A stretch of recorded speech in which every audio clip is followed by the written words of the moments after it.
So I actually want to come to you not just as myself, but from my whole community in Vancouver, and specifically in Vancouver's downtown east side, where I've lived for the last 18 years. And it's a place of deep pain and brokenness and sorrow, addiction, but also a place of unimaginable beauty and connection and humanity. The thing that you will notice when you walk around in my neighborhood is people are human, really, really, really human. They sound human, they look human, they smell very human. And all of us are engaging with each other in this way, in this light. It's where I've raised my family, it's where we've done community, it's where we've been praying and trying to be neighbors for the last 18 years.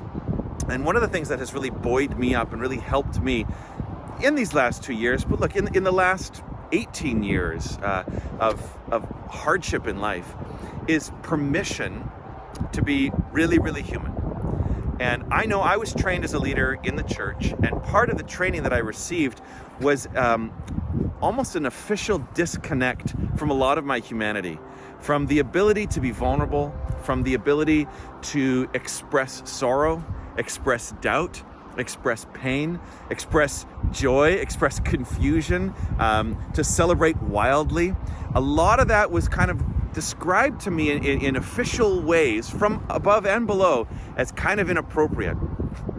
But when I get together with my friends, particularly those who've been through addictions, who've been through life, who are walking into hard places and have learned how to lament, have learned how to recover, they just encourage me to really be human. One of my dear friends who is an Indigenous elder and who has known so much sorrow and funerals in her life, she says one of the ways that the elders teach us to deal with sorrow is to laugh and to cry. And again, it's so deeply human. And I sometimes worry that in our church life, we don't give ourselves and each other permission to be actually human in front of each other, particularly when it comes to pastors and priests and those in the church. Sometimes the expectation is that we're somehow above all that. And the frank reality is we're not. None of us are. We all need this invitation, this beautiful welcome invitation of Jesus that he says, "Come to me, child." He knows us perfectly. And he says, "Come to me, my beloved child." I love the story of the woman who reaches out and touches his garment. She has an issue of blood, and she actually, in the ritualized world that Jesus was living in, would have made him unclean.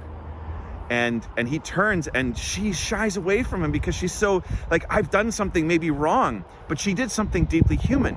She reached out for help. And Jesus looks at her, and the thing he says to her is, "Daughter." And I love that. He doesn't come to her with condemnation. He comes and says, "I see you, my daughter." And that's how Jesus sees us. He says, "Daughter, son, be who you are, be who I made you to be. I'm welcoming you into my full humanity," because Jesus was also fully human. He laughed, he slept, he napped, he got tired, he was hungry, he cried, he lamented. We should be free to do all that stuff and to do it with one another.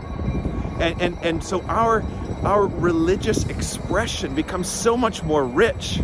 Our spiritual expression becomes so much more rich and lively and hopeful when our human expression is real and raw. So my encouragement to you is be real and be raw with each other. Take the risk of it, because actually that's the invitation Jesus is making to us. Come and sit at the table and eat with me.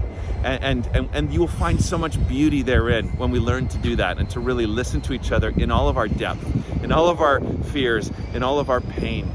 So I pray that for you and hope that you can experience some of that.